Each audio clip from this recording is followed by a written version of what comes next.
Hello students, आज की इस वीडियो में मैं आपको बताऊंगा हरियाणा बोर्ड क्लास 10 हिंदी और आपकी जो किताब है नैतिक शिक्षा की।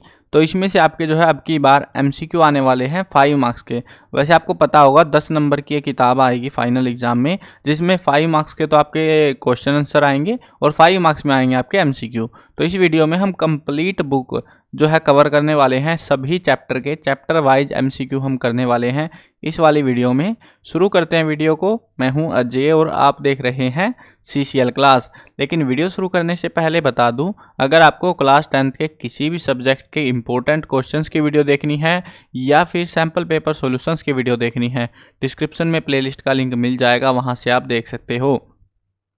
और अगर आपको जो है ये जो एमसीक्यूज करा रहा हूँ, नैतिक शिक्षा की जो बुक है आपकी, इसके जो है इंपॉर्टेंट क्वेश्चन आंसर, इसके जो है एमसीक्यूज वगैरह की अगर आपको पीडीएफ चाहिए तो आपको जो है वेबसाइट बता देता हूँ cclchapter.com। इस वेबसाइट पर आपको मिल जाएंगी और लिखे हुए भी मिलेंगे। अगर आपको प्रैक्टिस करनी हो तो लिखे हुए भी हैं क्वेश्चंस वगैरह सारी चीज़ें। देखो, प्रैक्टिस करने के लिए मैं इसी वेबसाइट से आपको पढ़ा भी रहा हूँ, अभी दिखाने के लिए दिखा रहा हूँ ये चीज़ें। पहले बता देता हूँ कहाँ पर क्या क्या मिलेगा अगर वेबसाइट पे आप विजिट करते हो। सीसीएल चैप्टर ये नाम लिख के गूगल पे सर्च कर लेना और आपके सामने वेबसाइट खुल जाएगी। पहले नंबर पे जो आएगी उसको खोल के देख लेना, ऐसी वेबसाइट है वो। अब इसमें अगर आपको ये जो एमसीक्यूज वगैरह करने हैं, क्वेश्चंस चाहिए, वो यहाँ पर आपको मिल जाएंगे। और जो मैं पीडीएफ की बात कर रहा हूँ वो यहाँ पर आपको मिलेगी डाउनलोड करने के लिए, जिसके अंदर आपको नैतिक शिक्षा की पूरी बुक में से जो कुछ भी आ सकता है 100% 10 मार्क्स पूरे सिक्योर करने अगर आपको, तो आप ये वाली पीडीएफ यहाँ से परचेज कर सकते हो। ये पेड है, फ्री नहीं है, लेकिन अगर आप चाहो तो परचेज कर सकते हो, नहीं तो यहाँ से आप अपनी प्रैक्टिस कर सकते हो। क्वेश्चंस भी अवेलेबल हैं और एमसीक्यूज के आंसर्स के साथ अवेलेबल हैं यहाँ पे। और अगर पेपर वगैरह डाउनलोड करने हैं वो आपको यहाँ पर मिल जाएंगे इन सेक्शंस के अंदर। शुरू करते हैं अब एमसीक्यूज को। देखो, कुछ चैप्टर ऐसे हैं इस बुक के अंदर से, नैतिक शिक्षा की जो बुक है उसमें से, जिनके अंदर से बहुत कम एमसीक्यूज आपको मिलेंगे। 1 MCQ, 2 MCQ, even 3-4 MCQ max of max. अगर आपको मैं देखो, मेरा फर्ज है मेरे को सारे क्वेश्चन कराने हैं। अब आपको जो है ये देखना है, अगर आपको सिर्फ ज़्यादा नहीं पढ़ना, सिर्फ पास होना है, तो आप जिन चैप्टर्स के मैंने 5 से कम एमसीक्यू कराए हैं, मतलब 1, 2, 3 एमसीक्यू जिन चैप्टर्स में आपको देखने को मिल रहे हैं, उन चैप्टर्स को छोड़ देना सिर्फ एमसीक्यूज के लिए, ठीक है। बड़े क्वेश्चन, लॉन्ग क्वेश्चन के लिए आपको अलग से देखना पड़ेगा उस वाली वीडियो को। अब देखो, इसमें जो है ना, जिन चैप्टर में कम एमसीक्यू उनको छोड़ देना और जिनमें 5 से ज़्यादा एमसीक्यू आपको मिलते हैं सिर्फ उन चैप्टर्स के एमसीक्यू कर लेना। लगभग 5 में से 4 एमसीक्यू उन्हीं चैप्टर्स में से आएंगे। और अगर आपको बिल्कुल रिस्क नहीं लेना तो आप इन चैप्टर्स के भी कर सकते हो। 100% श्योरिटी आपको इनसे बाहर एमसीक्यू देखने को नहीं मिलेगा एक भी। चलो, पहला चैप्टर है हमारा वरदे वीणावादिनी। वरदे, यहाँ पे वरदान मांग रहे हैं हम। कविता में वीणावादिनी किसे कहा गया है? तो किसको कहा गया है? माता सरस्वती को या फिर माँ सरस्वती को भी। देखो, ऑप्शन बदल सकते हैं बोर्ड वाले, क्योंकि ये ऑप्शंस मैंने अपनी मर्जी से खुद ही बनाए हैं। लेकिन ये जो क्वेश्चन का जो आंसर है वो आपको पता होगा तो क्वेश्चन सेम आएगा, आंसर सेम रहेगा। ऑप्शन को ऊपर नीचे या कुछ भी अपने हिसाब से वो बना के आपको दे सकते हैं। तो थोड़ा अच्छे से समझते हुए करना और प्रैक्टिस जरूर कर लेना। अगर वीडियो देख भी लेते हो उसके बाद एक बार प्रैक्टिस कर लेना वेबसाइट पे जाके, जिसमें आंसर हिडन है। आंसर पे क्लिक करोगे, आंसर ऐसे दिख जाएंगे, तो इससे आपको जो है अच्छा रिवीजन हो जाएगा। 2 बार कर लोगे। अगर मैं तो रिकमेंड करूँगा 2 बार करना। एक मतलब जाके वेबसाइट पे बस ये 2 बार पढ़ लेना तुम, बस आंसर देखो, पढ़ लो, ऑप्शन देखो, आंसर करो। बस ऐसे करोगे ना 2 बार में आपको लगभग सारे जो मेन एमसीक्यूज है वो याद हो जाएंगे और एग्जाम में आपको कोई क्वेश्चन बाहर से फिर नहीं मिलेगा। वीणावादिनी से कौन से वरदान मांगे गए हैं? अंधकार को हर लेने का वरदान है, अज्ञान को हर लेने का वरदान है, नए स्वर का वरदान है। ये सारे वरदान वीणावादिनी यानी माँ सरस्वती से मांगे गए हैं। दूसरा चैप्टर है हमारा स्वास्थ्य और योग। इस चैप्टर में से श्योरिटी है कि 90% चांसेस में से एक क्वेश्चन जरूर मिलेगा आपको। बहुत काम का चैप्टर है स्वास्थ्य और योग। योग का क्या अर्थ है? योग का अर्थ होता है जोड़ना। योग निम्नलिखित में से किसे जोड़ने का काम करता है? शरीर, मन, आत्मा, उपरोक्त सभी। तो किसको करता है? उपरोक्त सभी को। निम्नलिखित में से योग कौन सा है? इंद्रियों का दास न बनना, ईश्वर के अस्तित्व में विश्वास करना, सत्कर्म करते हुए ईश्वर में विलीन होना, उपरोक्त सभी। तो क्या है? उपरोक्त सभी। इस्लाम के अनुसार अपने वक्त का नमाजी रोग प्रायः मुक्त रहता है। मतलब कितने वक्त का जो है नमाजी पूछ रखा है हमसे कि कितने वक्त अगर कोई नमाज करता है तो उसको कोई बीमारी नहीं होती, तो वो कितना है 5 वक्त का नमाजी। आयंगर योग से देश विदेश में योग का प्रचार किसने किया? तो किसने किया था? BKS आयंगर ने। देखो आयंगर है ये, उन्होंने एक नई टेक्निक ढूंढी थी और उसका नाम रख दिया उन्होंने अपने ही नाम पे, आयंगर योग। ठीक है, तो कोई कंफ्यूज हो जाओ तो ऐसा काम आएगा। मोस्ट इंपॉर्टेंट क्वेश्चन है ये वाला, बहुत अच्छे से याद रखना। अंतर्राष्ट्रीय योग दिवस कब मनाया जाता है? बहुत ही काम का सबसे इंपॉर्टेंट MCQ है ये आपका इस चैप्टर से, वो है 21 जून को मनाया जाता है। अंतर्राष्ट्रीय योग दिवस पहली बार किस वर्ष मनाया गया? ये किया गया क्या होता है? मनाया गया, तो कब किस वर्ष मनाया गया था? 2014 के अंदर। लाइट ऑन योग पुस्तक के रचयिता कौन है? तो कौन है? BKS आयंगर। लाइट ऑन प्राणायाम पुस्तक के लेखक कौन है? वो भी यही है, आयंगर। लाइट ऑन द योग सूत्राज ऑफ पतंजलि नामक पुस्तक के रचयिता कौन है? वो भी यही है। यानी कि इस चैप्टर से जो भी किताब पूछ लें आपसे योग के बारे में, यही एक नाम आएगा।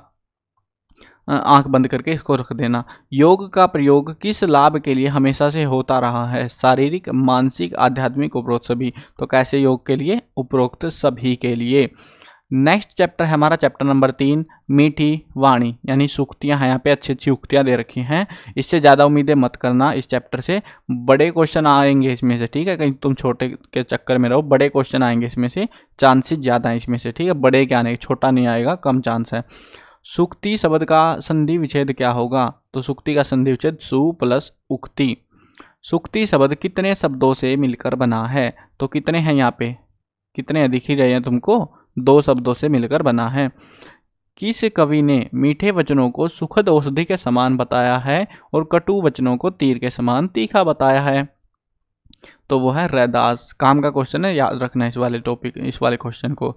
रैदास कवि ने मीठे वचनों को किसके समान बताया है? तो किसके समान? औषधि के समान। तुलसीदास के अनुसार मीठे वचनों से चारों ओर क्या जन्म लेता है? क्या जन्म लेता है? सुख। तुलसीदास के अनुसार वशीकरण का मंत्र क्या है? क्या है वो? मीठी वाणी। वृंद के अनुसार कवि व्यक्ति का अभिमान किससे मिट जाता है? तो किससे मिटता है? मीठे वचनों से मिट जाता है। नेक्स्ट चैप्टर है हमारा प्रेरक प्रसंग। इसमें कहानी दे रखी है, कुछ ज़्यादा उम्मीदें मत करना इस चैप्टर से। एकलव्य ने किसके बल पर संघर्ष करने का निश्चय किया? तो किसके बल पर? उपरोक्त सभी, यानी साहस, आत्मविश्वास और उत्साह के बल पर। महात्मा बुद्ध के शिष्य ने किसे देखकर अपनी जिज्ञासा प्रकट की? तो किसको देखकर? गड्ढों को देखकर। उन्होंने देखा था ना रास्ते में बहुत सारे गड्ढे खुदे हुए थे। नेक्स्ट चैप्टर है कर्म योग की साधना। बहुत इंपॉर्टेंट चैप्टर है ये, एग्जाम के पर्सपेक्टिव से इसमें से MCQ भी आ सकता है और लॉन्ग क्वेश्चन टाइप के क्वेश्चन भी पूछे जा सकते हैं। देखते हैं इसके क्वेश्चंस। आत्मा के उद्धार के लिए सर्वोपरि ग्रंथ कौन सा है? तो कौन सा है वो? भगवत गीता, श्रीमद् भगवत गीता। गीता भी लिख सकते हैं, तो मैंने आसान रखने के लिए गीता लिख दिया। गीता के अनुसार हमें कर्म करने के पश्चात उसके फल की चिंता किस पर छोड़ देनी चाहिए? वो है भगवान के ऊपर। गीता के अनुसार जीवन को सजाने संवारने का साधन क्या है? धन, आभूषण, कर्म, मेकअप। तो क्या है वो? कर्म है हमारे, जो हमारे जीवन को सजाने संवारने का काम करते हैं, अच्छा बनाने का काम करते हैं। देखो यहाँ पे ध्यान देना, वैसे तो मेकअप वेकअप भी टेप दोगे तुम, भरोसा नहीं तुम्हारा, पढ़ लेना क्वेश्चनों को ध्यान से। गीता के अनुसार जब पूछे तो वो कर्म है हमारे, क्योंकि यहाँ पे धार्मिक बातें होंगी। मनचाहा फल मिलने पर कर्म का आनंद कितना हो जाता है? तो वो हो जाता है दुगुना। गीता के 13वें अध्याय का क्या नाम है? ये आपको क्वेश्चन थोड़े डिफिकल्ट लग सकते हैं अभी जो MCQ आएंगे इस वाले चैप्टर के, तो लेकिन हाँ ये वाला MCQ इम्पोर्टेंट भी है, एग्जाम में पूछ सकते हैं आपसे। पिछली बार भी पूछा था 23 वाले पेपर में, सारे सेटों में आ रखे थे, तो अच्छे से याद कर लेना इनको। गीता के 13वें अध्याय का क्या नाम है? तो वो है क्षेत्र क्षेत्रज्ञ विभाग योग। गीता के 14वें अध्याय का क्या नाम है? वो है गुणत्रय विभाग योग। देखो मैंने 3 लिखे हैं यहाँ पे, इसको बस सारों में ऑप्शन सेम मिलेंगे आपको इस वाले में, ताकि आसानी से तुम याद कर सको जब ऑप्शन पढ़ पढ़ के करो। गीता के 15वें अध्याय का क्या नाम है? तो वह है पुरुषोत्तम योग। उसके बाद हमसे पूछा गया था गीता के 13वें अध्याय में कितने श्लोक हैं? तो कितने श्लोक हैं? 34। गीता के 14वें अध्याय में कितने श्लोक हैं? वह है 27। गीता के 15वें अध्याय में कितने श्लोक हैं? वो है 20। तो ये जो है ना, ये 6 क्वेश्चन हैं श्लोकों के रिगार्डिंग। ये वाले इंपॉर्टेंट क्वेश्चन हैं, इनको अच्छे से कर लेना, चांसेस है एग्जाम में आने के। नेक्स्ट चैप्टर देखते हैं, चैप्टर नंबर 6, खूब लड़ी मर्दानी, वो झांसी वाली रानी थी। बहुत इंपॉर्टेंट चैप्टर है ये भी हमारा। रानी लक्ष्मीबाई का जन्म कब हुआ था? तो कब हुआ था? 19 नवंबर 1835 को। रानी लक्ष्मीबाई के पिता का क्या नाम था? तो क्या नाम था? मोरोपंत। रानी लक्ष्मीबाई की माता का क्या नाम था? तो उसका नाम था भागीरथी। लक्ष्मीबाई के बचपन का क्या नाम था? ये ज़्यादा इंपॉर्टेंट है बाकियों से। तो क्या नाम था? मनुबाई। माँ के स्वर्गवास के समय लक्ष्मीबाई की आयु कितनी थी? तो कितनी थी वो? 3-4 वर्ष की। बाजीराव पेशवा मनुबाई को प्यार से क्या कहकर पुकारते थे? तो क्या कहते थे? छबीली। बाजीराव पेशवा के दत्तक पुत्र का क्या नाम था? तो क्या नाम था उसका? उसका नाम था नाना साहब। मनुबाई का विवाह किस आयु में हुआ? वो हुआ था 8 वर्ष की आयु में। बाल विवाह चलता था ना पहले। तो मनुबाई का विवाह किसके साथ हुआ? तो वो था गंगाधर राव, जो कि राजा था, गंगाधर राव नेवालकर के साथ हुआ था। मनुबाई का नाम लक्ष्मीबाई कब रखा गया? विवाह होने के बाद में। रानी लक्ष्मीबाई को पुत्र रत्न की प्राप्ति किस आयु में हुई? तो वो हुई थी 16 वर्ष की आयु में। रानी लक्ष्मीबाई को पुत्र रत्न की प्राप्ति कब हुई? देखो ये तो किस वर्ष में हुई, और यहाँ पे पूछा गया है कब हुई। तो कब हुई थी? 1851 में। रानी लक्ष्मीबाई के पुत्र के मर जाने के बाद किसके पुत्र को गोद लिया गया? तो किसके बेटे को लिया गया था? वासुदेव राव के बेटे को। गोद लिए हुए बेटे का रानी लक्ष्मीबाई ने क्या नाम रखा था? तो उसका नाम रखा था दामोदर। वैसे उसका असली नाम था आनंद, लेकिन उसका नाम इन्होंने बदल दिया और रख दिया था दामोदर। गंगाधर राव नेवालकर का स्वर्गवास कब हुआ? तो कब हुआ? 21 नवंबर 1853 को।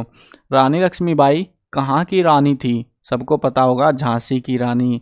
झांसी को अंग्रेजी साम्राज्य में कब शामिल किया गया? 7 मार्च 1857 को। तभी तो दंगे हुए थे, हर जगह से राजा लोग इकट्ठे हुए थे।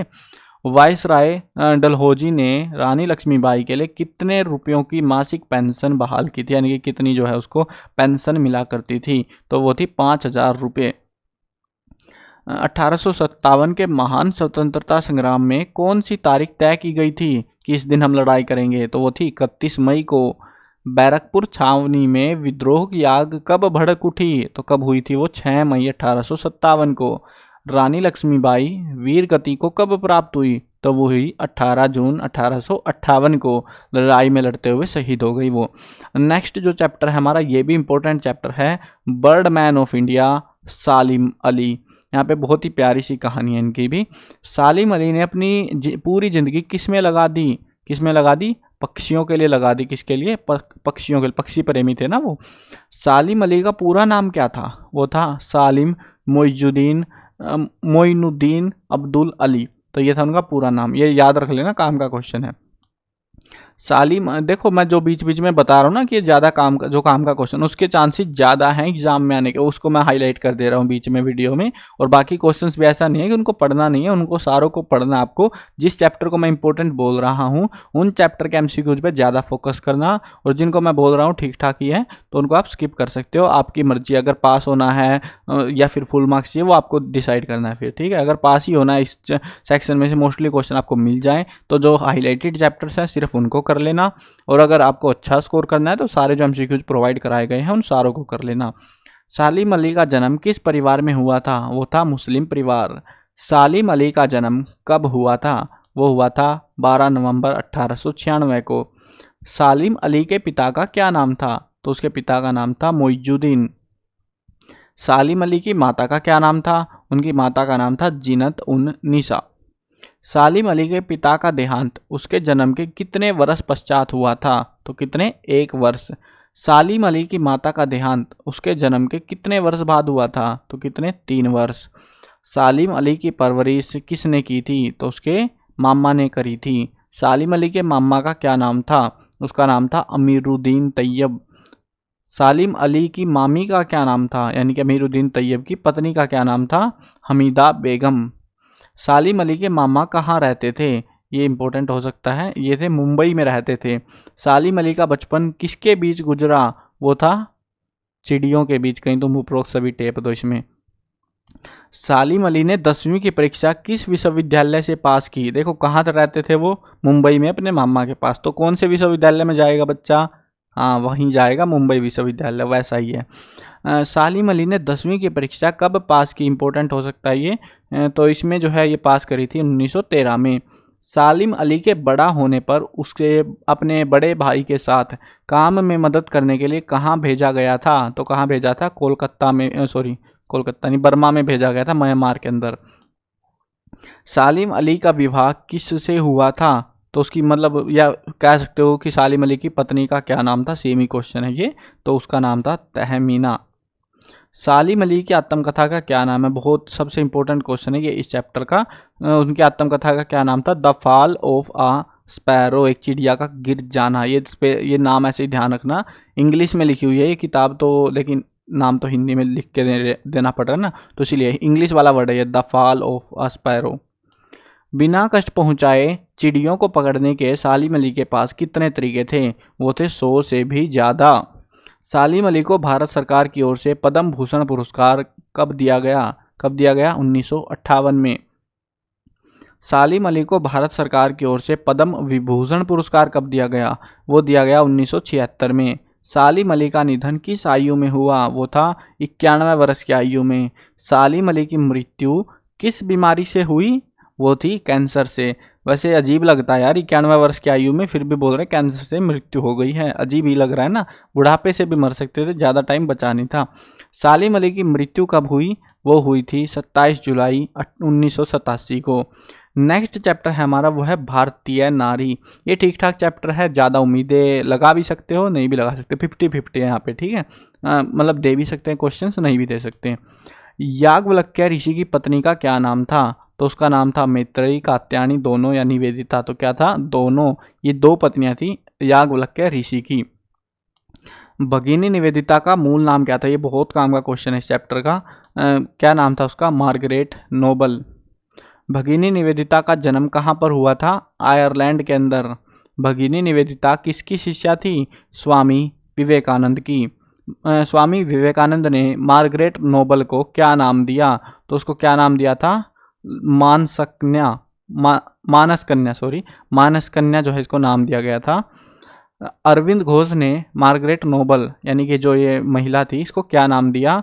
तो उसने दिया था भगिनी निवेदिता, जिसको हम पॉपुलरली जानते भी हैं।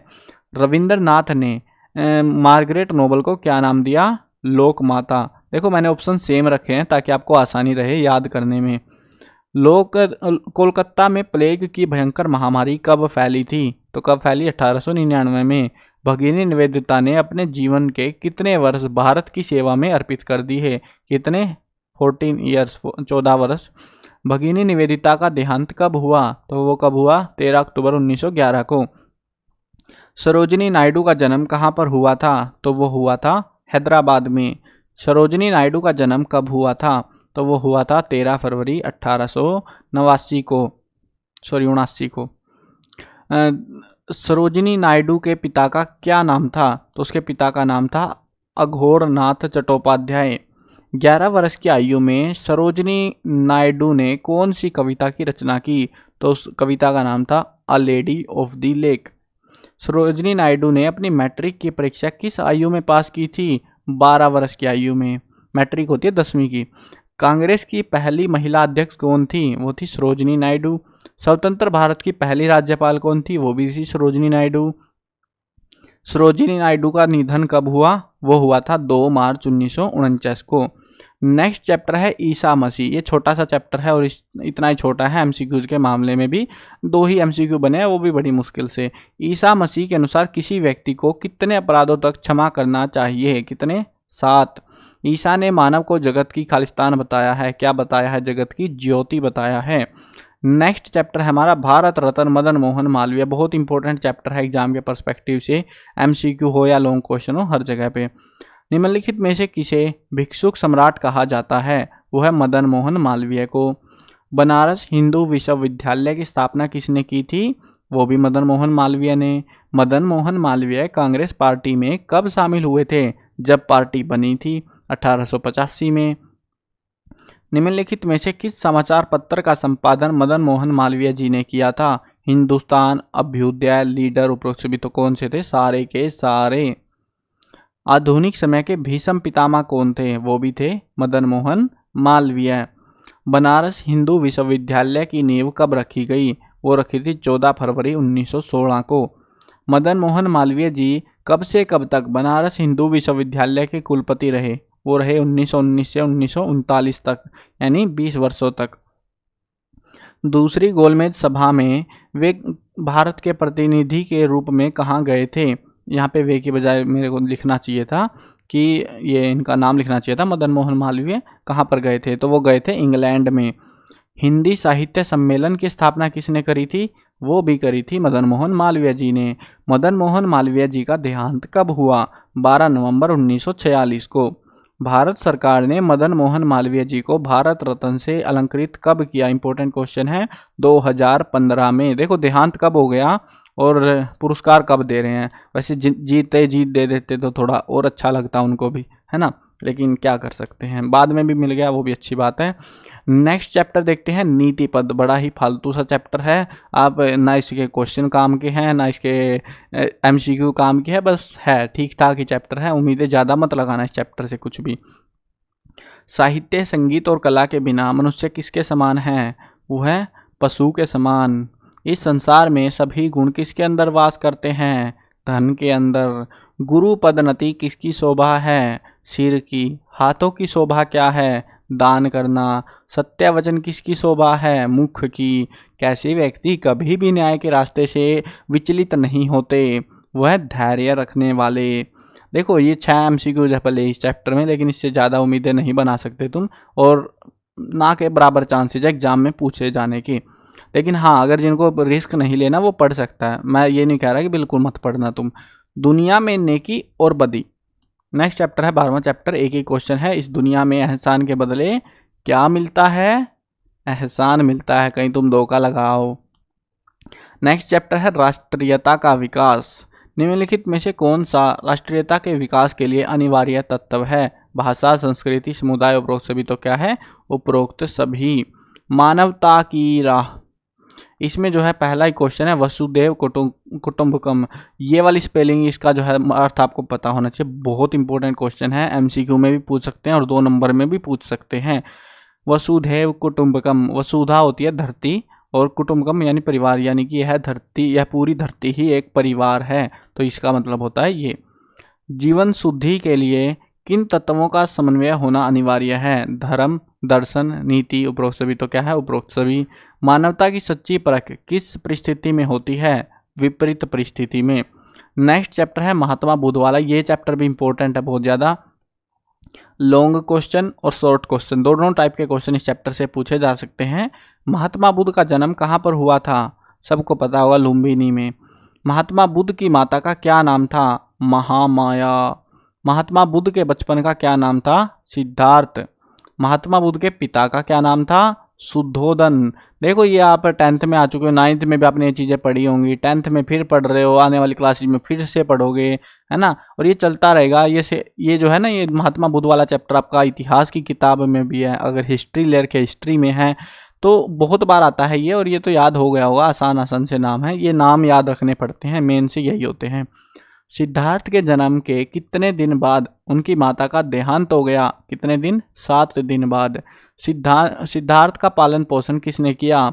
प्रजापति गौतमी ने, और इसीलिए हम उनको क्या जानते हैं? गौतम बुद्ध के नाम से भी जानते हैं। गौतमी ने उनका पालन पोषण किया था इस वजह से। सिद्धार्थ की पत्नी का क्या नाम था? यशोधरा। सिद्धार्थ का विवाह किस आयु में हुआ? 16 वर्ष की आयु में। महात्मा बुद्ध के बेटे का क्या नाम था? राहुल। मॉडर्न नाम रख रखा था थोड़ा। कितने दृश्यों ने महात्मा बुद्ध के जीवन को वैराग्य की ओर मोड़ दिया? वो कितने थे? 4 दृश्य उन्होंने देखे थे, और इनके बारे में थोड़ा डिटेल में पढ़ के जाना, क्योंकि बड़ा क्वेश्चन भी आ सकता है। सिद्धार्थ ने किस आयु में अपना घर त्याग दिया? वो था 29 वर्ष की आयु में। जिस स्थान पर महात्मा बुद्ध को ज्ञान की प्राप्ति हुई उसका क्या नाम था? क्या नाम है अभी? तो वो है बोध गया। पहले गया था, लेकिन बोध को ज्ञान प्राप्त होने के बाद, महात्मा बुद्ध के ज्ञान प्राप्ति के बाद इस जगह का नाम बदल के बोध गया रख दिया गया। महात्मा बुद्ध ने अपना पहला उपदेश कहाँ दिया? बहुत इंपॉर्टेंट क्वेश्चन है। सारनाथ में दिया था पहला उपदेश अपने उन 5 चेलों को जो भाग गए थे, उसको छोड़ के आधे रास्ते में। महात्मा बुद्ध के उपदेशों का संकलन किस ग्रंथ में है? त्रिपिटक। ये भी बहुत इंपॉर्टेंट क्वेश्चन है। त्रिपिटक ग्रंथ है इनका, सबसे पवित्र धार्मिक ग्रंथ है। जैसे यहाँ हिंदू धर्म में भगवत गीता है ना, वैसे ही ये बुद्ध धर्म के अंदर त्रिपिटक ग्रंथ जो है पवित्र ग्रंथ माना जाता है। नेक्स्ट चैप्टर है संकट में बुद्धिमानी। बड़ा ही फालतू सा चैप्टर है, लेकिन पढ़ो तो पढ़ लेना, नहीं पढ़ो तो कोई दिक्कत नहीं होगी। 100 दरवाजे वाले बिल में रहने वाले चूहे का क्या नाम था? उस चूहे का नाम था पलित। लोमस के पकड़े जाने के बाद कौन सा जानवर चूहे को पकड़ने के लिए जीभ लपलपा रहा था? लोमस यानी कि वो जो बिल्ला लोमड़ी क्या थी, वो जो भी थी, तो उसके बाद में कौन सा जानवर चाह रहा था उसको खाना? नेवला। चांडाल के जाल में कौन फंस गया था? तो वो कौन फंस गया था? बिल्ली, मतलब बिल्ली थी शायद से ये। चलो नेक्स्ट चैप्टर देखते हैं। ये भी बड़ा फालतू चैप्टर है, इसमें से तो कोई सा क्वेश्चन की उम्मीद मत करना। नियम अनुशासन सभ्य जीवन का आधार। जीवन को सही रूप से चलाने के लिए क्या अनिवार्य है? नियम, संयम, अनुशासन, उपरोक्त सभी। तो क्या है? उपरोक्त सभी, यानी सारे के सारे। तो ये थे हमारे टोटल जो इस बुक से कंप्लीटली मैंने बता दिया है। इस बुक से जो जो क्वेश्चन आपके आ सकते थे एमसीक्यू वाले, वो आप जो है यहाँ से मतलब ये वीडियो देख के आपने समझ लिए होंगे। इनसे बाहर आपको क्वेश्चन नहीं मिलेगा, ना ही कोई क्वेश्चन बन सकता है इस बुक में, इससे बाहर, इन क्वेश्चन से बाहर। ठीक है, ऑप्शन ऊपर नीचे कर सकते हैं।